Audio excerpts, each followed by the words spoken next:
اس بات سے ہمیں یہ پتہ چلتا ہے، یہ بات ہمارے سامنے آتی ہے کہ جب بھی تمہارا بے پردہ گھر سے نکلنے کو دل کرے، جب بھی تمہارا غیبت کرنے کو دل کرے، یا حرام لقمے کھانے کو دل کرے، یا جھوٹ بولنے کو دل کرے، یا نفسانی خواہشات کو پورا کرنے کا دل کرے، تو اس کے عذاب کے بارے میں سوچو، اور یہ سوچو کہ اللہ تعالی ہمیں دیکھ رہا ہے، وہ ہر حال میں ہم سے واقف ہے، وہ ہر جگہ ہمیں دیکھتا ہے۔ دنیا میں کہیں پر بھی چلے جائیں، کسی کونے میں چلے جائیں، ہم اس سے نہیں چھپ سکتے۔ دنیا والوں سے تو ہم اپنا آپ کو چھپا لیں گے، لیکن کل قیامت کے دن جب ہمارے نام اعمال سب کے سامنے کھولے جائیں گے، وہاں پر نبی بھی ہوں گے، ولی اللہ، صدیقین، شہداء سب ہوں گے، وہاں ہمیں کتنی شرمندگی ہوگی، کتنی شرمندگی ہوگی ہمیں اس وقت۔ ہم ہر وقت یہ سوچے تو ہم سے کبھی گناہ نہیں ہوگا۔ میری عزیز ماں اور بہنوں، نبی کریم صلی اللہ علیہ وسلم نے ارشاد فرمایا، اس وقت تک بندہ کامیاب نہیں ہو سکتا جب تک کہ وہ دوسروں کو گناہوں سے نہ روکے۔ اگر بندہ ہاتھ سے روکنے کی طاقت رکھتا ہے گناہ کو تو وہ ہاتھ سے روکے، اور اگر وہ زبان سے روکنے کی طاقت رکھتا ہے تو اپنی زبان سے روکے، اگر دل سے رکھتا ہے تو وہ اپنے دل سے روکے۔ لیکن آج ہمارا کیا حال ہے؟ ویسے تو ہم روکتے ہی نہیں ہیں گناہوں سے، جو کوئی کر رہا ہے تو کرنے دو، ہمیں بس اپنے سے مطلب ہے، ہم کسی کو گناہ سے نہیں روکتے تب تک کہ ہم کامیاب نہیں ہو سکتے۔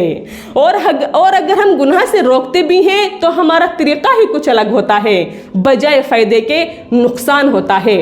بلکہ اللہ تعالیٰ نے تو گناہ سے روکنے کا طریقہ بھی بتا دیا۔ جب موسیٰ علیہ السلام کو فرعون کے پاس بھیجا، ان کو طریقہ بھی بتایا، حالانکہ وہ تو پیغمبر تھے، یہ بھی کہہ سکتے تھے کہ میں اپنے طریقے سے خود اس کو کہوں گا، خود میں گناہ سے روکوں گا، لیکن اللہ نے یہ بھی کہا کہ تمہیں کیا کیا بات اس کے سامنے رکھنی ہے اور کیسے اس کو گناہ سے روکنا ہے، یعنی کہ نرمی اختیار کرنے کو کہا۔ اور آج ہم نرمی سے کہاں، نرمی تو ہمارا اندر ہی نہیں۔ اگر ہم یہ چاہیں ہم نرمی سے، محبت پیار سے کسی کو ہم نے ایک کام کی دعوت دے اور گناہوں سے اسے روکے تو وہ انشاءاللہ ضرور مانے گا، لیکن ہمارا طریقہ ہی نہیں ہوتا۔ اور بعض لوگ یہ معلوم کرتے ہیں، یہ کہتے ہیں کہ ہم گناہوں سے بچنا چاہتے ہیں لیکن ہم بچ نہیں پاتے، ہم گناہوں سے روکنا چاہتے ہیں لیکن ہم اپنا آپ کو روک ہی نہیں سکتے۔ کچھ ایسا عمل بتا دیجئے کہ جس سے ہم گناہوں سے بچ سکیں۔ تو میری ماں اور بہنوں، سامعین اور سامعات، وہ عمل یہ ہے کہ ہر روز صبح کے وقت 10 مرتبہ اور بعض روایت میں 11 مرتبہ سورہ اخلاص کو پڑھا کریں۔ انشاءاللہ جب آپ اس سورہ اخلاص کو پڑھیں گے تو اللہ تعالیٰ آپ کو گناہوں سے بچنے کی توفیق عطا فرمائے گا۔ اور اگر آپ کے دل میں گناہ کا وسوسہ آئے، گناہ کا خیال آئے تو سچے دل کے ساتھ اعوذ باللہ من الشیطان الرجیم پڑھا کرے۔ میں اللہ کے پناہ مانگتی ہوں شیطان مردود سے۔ اس سے اللہ تعالیٰ کیا کرتے ہیں، جب بندہ تعوذ پڑھتا ہے تو اللہ تعالیٰ بندے کو اپنی پناہ میں رکھتے ہیں اور شیطان سے اس کی حفاظت کرتے ہیں۔ تو یہیں پر میں اپنی تقریر کا اختتام کرتی ہوں۔ وما علینا الا البلاغ۔